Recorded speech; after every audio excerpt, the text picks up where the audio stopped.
We are we are live. Live folks, how is it going? Hope you're all doing amazing, awesome wherever you might be in the world. Welcome to this masterclass. It has been so long since I have done a live webinar, and there's a good reason for that because everyone's sick of webinars on, but now that things are starting to open up and online events are happening, I got to go and do the opposite. That's how it works. So welcome along. We've got some really cool stuff to show you in this masterclass. So we're just going to get stuck right in. I don't want to keep you too long here. I just want to give you amazing value and show you some amazing sort of things that you can be doing in your IT business, in your MSP, to win more business. So we're going to kind of get all of the fluff out of the way as quickly as we can. Word of warning on this one, it's specifically this class. If you're watching this video after the fact, it's specifically for MSPs, IT business owners, and cybersecurity businesses. It is not for break fix people. So if you're still doing residential or charge by the hour B2B, it's not for you. It's for the monthly recurring customers. That is what we're all about here at IT Rockstars. That's what we stand for. We help transform the way you do marketing in your business so that you can attract monthly recurring revenue into your business. That's what it's all about, folks. So if you're doing break fix just now and you're thinking of moving across, cool, stick around. And if you're just starting your MSP, or if you've been in business for 10 years, you're going to learn something here tonight. And the reason for that is because we're all at different stages in our business, but there's some basic foundations that I want to show you here that will apply and will help you. But there's some really good stuff that's out there at the moment that's going to really help you kind of hit home with your prospects, with your prospects. So that's what this video is all about. We're probably not going to stick to this, what you're going to learn. We are going to cover like the 3 pillars and things like that. But this is actually for another class that we do in our membership at IT Rockstars. So everything that you see here. So you can pretty much just ignore this more than anything else. Hold on a second here. Why am I going out of focus? Who knows? I have no idea how my camera works. Got one of these new fancy it's not a DSLR, I think it's mirrorless. I've got like a 4K input into my USB connection, so it's like a virtual webcam. It looks really good. So the main issue with it is it shows up all my imperfections. When I turned it on, I'm like, wow, do I actually really look that old? And like, I obviously need a haircut, but luckily the camera's not high up enough to see all my hair, but definitely need a haircut as well. Anyway, I diverse. So a little bit about myself. My name is Scott Miller. I am the founder of IT Rockstars. My history, I was an IT manager all the way back 2005. That was my first proper job. Once I kind of got over a sort of spell in retail sales, I was selling laptops and computers to people in a big box store. That was a real good learning lesson. But I went in to be an IT manager for a large organization, managed over 300 endpoints by myself. I had some really cool technology at the time, which was Citrix. And I managed all that infrastructure for probably about 5-6 years. You can see here, I kind of started up my break fix stuff on the side when I was an IT manager. So I had a call answering service that would answer the calls when I was in my office. Evenings and weekends, I was doing all the break fix work. I was fixing laptops and computers, and it was mainly residential. And I learned a lot doing that. I learned a lot about SEO. So I managed to get my company at the time, maybe One Computers, all the way up to the top of Google for things like computer repair, laptop repair, those types of terms. Now you got to realize this is before iPad, so things like laptops, getting them repaired was cool because you could charge a pretty penny for it. So it was a really good little money hustle on the side, and I went into that full time. I left the IT manager role and I kind of contracted that out. I'm still doing it, but just on contract off the payroll. But I realized, got to a certain height when it came to break fix, you can only go so far with it. Doesn't matter how much leads you've got in. You can only go so far with it. And that's when I realized I really needed to go into the MSP space. So I went to work for an MSP as a senior systems engineer for a good few years. Really, at the time, knew my server stuff. I probably don't know it now. And I realized sitting in the server room that I was getting a little bit stale. So let me just bring up the slides here. I've actually forgot to put the slides in. That always helps.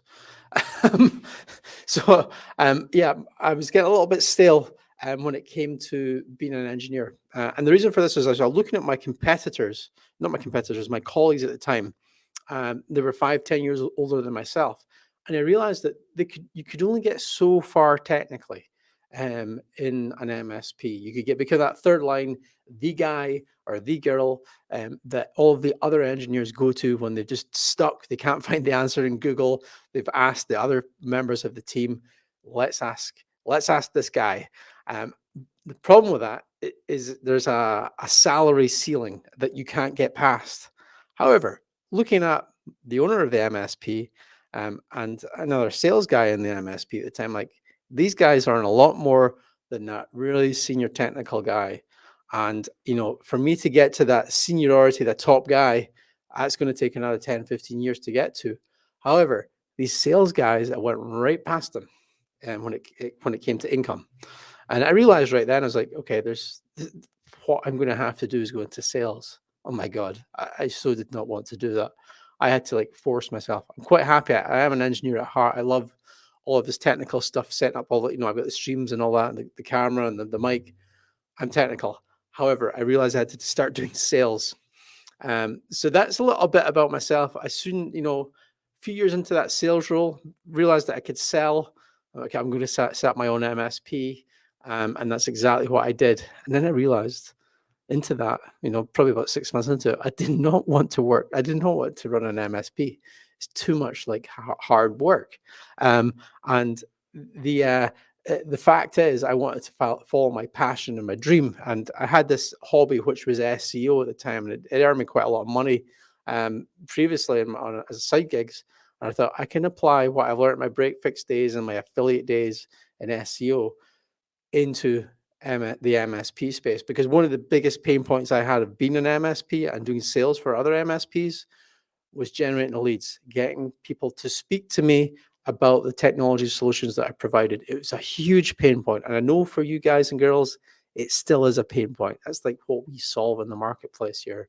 That's why we exist pretty much. So that whole pain point and my history, that's where we are today. IT rock stars. We've been on the go for since 2016 actually, but we've been doing the marketing side of it for just over 3 years. Worked with over 200 MSPs, and what I'm going to show you tonight is the formula that we help these MSPs implement into their business. And as I said, it doesn't matter how small you are or how big you are. You could be a marketing manager for a large MSP. This is still going to apply to you. You could be a one-man band. It's still going to apply to you. So let me get to the next slide. Try not to ramble on too much.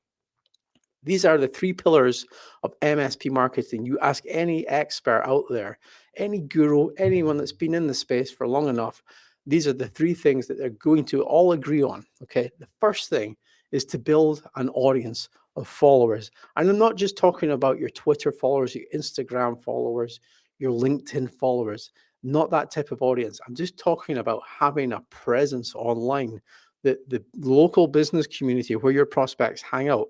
They just can't ignore you. They're going to see your content, okay? So building that audience.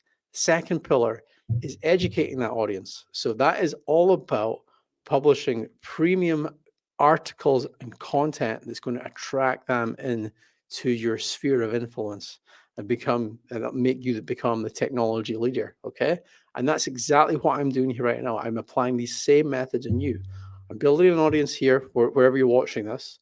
I'm now educating you on what we do. And then the final thing in this whole sort of, this is the thing that a lot of people fail on, and it's a difficult one for MSPs, is actually to connect with that audience. Now, the reason that I say it's difficult is because IT services, managed services, IT support, from a business owner's perspective, okay, and I've said this before and I'll say it again, does kind of rile some people up, is a bit like cleaning the toilet for a business owner. It's seen as a cost, okay? It's seen as a service. It's not sexy, okay? So when it comes to you trying to attract people into your sphere of influence, when you're talking about IT support and multi-factor authentication, it's extremely difficult to do that. And that's why you need that third step, and that's to connect, and it's to actually follow up with the people that that are in your audience. Okay. We've got cool technologies as MSPs and IT business owners, really awesome technologies. But most business owners out there, they don't give a hoot about the technologies. They just want a good service at a good price. So, how do we do that? How do we connect? Well, it's about following up. And I will show you some of this later on in the video on how we do that. Okay, so we digress again. So, the first piece to this is building your audience. Now, identifying your audience, who you actually want to do business with. Okay, if if you've been in business for a while, this is fairly straightforward. You just have to look at your existing customer base. Which ones are the good ones? Look at similar businesses locally up to those really good customers. That's the people that you want to do business with. If you are new into this, or if you're looking for a complete change, you need to really identify the types of companies that you're wanting to attract. Who are they? What did they do? How big are they? These are the things that need answered. And you may have already done this, so that's cool. But you need to start targeting them. You need to start connecting with them on LinkedIn. The best thing for this, and I've got this in the slide, LinkedIn Sales Navigator. It's a free tool, 20-day trial before you actually have to pay for it. You can build up an audience of about 150, 200 contacts within that. Start connecting with them. You'll probably get around about a 30% connection ratio on it. So if you connect with 300 people, you probably find you get about 100 people actually connecting back with you. And if you're doing this correctly, you're looking at the IT decision makers. For most MSPs, IT business owners, that is the CEO or the business owner that you're looking to get to. Speak to them first and then get referred down the chain of command. You're building that audience online, and then you need to start, when you're connecting with them on LinkedIn, you need to start publishing content on a regular basis. So let me bring up this next slide. Now, the publishing content side of things, this is compounding content. If you know anything about compounding interest rates, I'm not going to go into it here, but basically, if you were to put away $100 every month until when you were 20 years old, and if you did it up until the age of 40, you would be a millionaire by now. I wish I had known that fact. If you're averaging 10% returns every year on that compounding interest, well, guess what? Learn it. Go on compounding interest calculators. The same is true for your marketing. It compounds over time. The more content, educational content that you're putting out there into your audience, the more it's going to compound over time. And you'll find, okay, this month I only got 2 leads. Well, guess what? In a year's time, you're going to have 10 leads because it just compounds. And there's tools that can help you leverage the content that you've got. Now, from a marketing perspective, the content that you're putting out there, there's lots of different services out there. We're one of many. That's our core. That's like our main feature here at IT Rockstars, is we provide premium white label articles for you every month. However, wherever you're getting your content from, you need to be putting it out on a regular basis.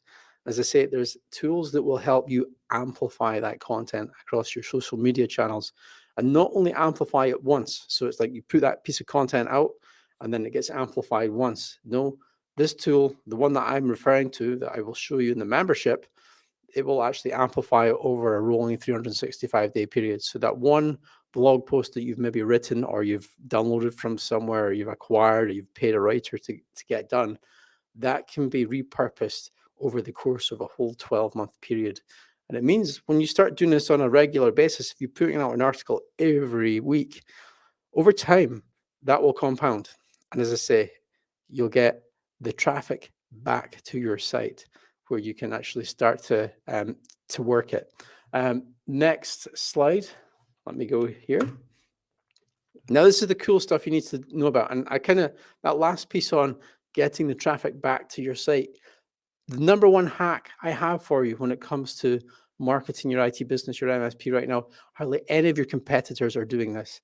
is retargeting. So when you go onto Amazon and you're looking at a product or an e-commerce website and you're looking at a product, for some reason you're not buying, for some reason you kind of get distracted and you don't buy the product. And then you start to see that same product in your timeline across one of your social media channels. Well, guess what? That's retargeting. It's fairly straightforward. What happens is a cookie is dropped into your browser when you're on the website. And when you come off the website, that can then be applied to advertising on whatever the website you're on. Now, I've got on this slide that you're seeing here, there's 5 or 6 different networks to do this. There's Facebook, Instagram, the Google Display Network, Twitter, TikTok, LinkedIn, Reddit. All of these platforms allow you to retarget your anyone that's been to your website. And the cool thing with this strategy is that you're only applying a marketing budget to the people that are already interested in what it is that you're saying. So if you land wherever you're watching this video, if you're watching this online live on Facebook where it was like first recorded, or if you're watching it on LinkedIn, or if you've signed up to it through one of our lead capture forms, you're going to be retargeted. We've dropped a pixel into your browser, whatever device you're on, and you're going to start to see our ads across these networks. Now, today, as I record this, we have literally just set the TikTok retargeting pixel up. We haven't actually started advertising on it, but we're building that audience. So the best thing you can do right now is get the retargeting pixel installed on your site. Now, you're technical, you should be able to do that, okay? Or maybe you're not technical, but you'll probably have someone technical in your team that can get the pixel set up on your site correctly using something like the Google Tag Manager. When you have them installed, you can start building that audience. So people start coming back to your site, it builds up the audience within these different platforms. And it means that when you're ready to actually start putting an ad budget, an ad spend on retargeting, it doesn't have to be much. It can be $5 a day, $20 a day. It depends how much traffic you've got. It means you'll have an actual audience to actually advertise to. It's the number one thing that you should be doing, and it's cheap, okay? And it works because it's people that have already been to your website. So just do it now. Second thing we've got on the list here, Phantom Buster. It's a tool that you can use to automate data extraction out of the LinkedIn platform. So as I previously mentioned, when you start building your audience on LinkedIn, with Phantom Buster, they have what are known as phantoms. So you can do cool stuff with these phantoms. So one of the things that you can do with them is extract all of the contact details and information from everyone that you're connected to on LinkedIn. It's really quite powerful. And you used to, before when LinkedIn first started, you used to be able to extract that, export that without breaking any terms of service. However, they restrict, they put a lot of locks on it due to data privacy and things like that. So you can't actually easily get that information out. However, Phantom Buster allows you to take that information out. And if you feed it into a tool like Drop Contact, that's the next one on the list here, you find that you can enrich the data that's already there. Drop Contact has some interesting technologies in the way that you have a LinkedIn URL, a profile URL, you maybe got their cell number or their Gmail address or something like that from LinkedIn.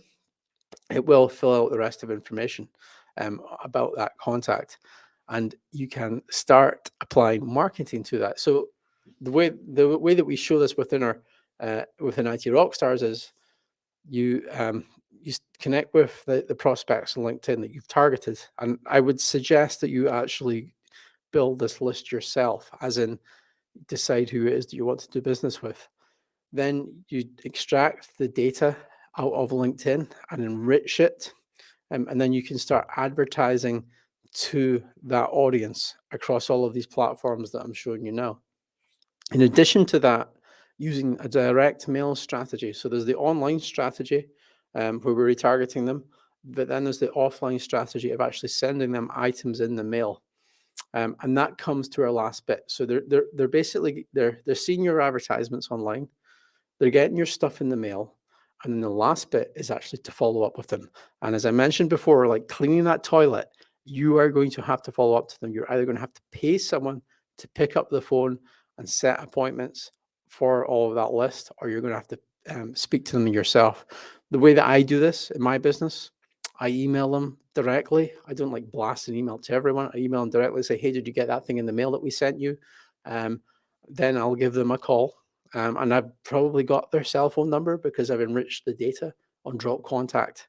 And I repeat that process 3 or 4 times um, in 1 month. And then I just do the same thing again. I'll send them again something else out in the mail, do the same thing the following month. And I do that for 3 months on that one contact. Okay. And if we're working with a list of 150, all over that quarter, you'll find 150 condenses down to about maybe 20 contacts that you'll actually have that you can start to progress in your sales pipeline. That's how it's done, folks. I'm not going to speak any longer. We have been muttering on for 20 minutes now. I realize it's a lot of information to take in, and I've just kind of shown you the why, but I haven't shown you how to do this. And obviously, the reason for that is that's what we will show you inside the membership here at IT Rockstars. There is a 1 month free trial where you can access that detail on how to do it. But we will be in the retargeting that you're going to now be part of because you're watching this video. You will start to see videos pop up and how to do certain elements of this. I hope it has been useful for you, this video. As I said, I did want to make it short as possible, just to make sure that you kind of got some value out of it, so you're not hanging around for a whole hour listening to a webinar. That's it for today. I'll see you again next time. Take it easy.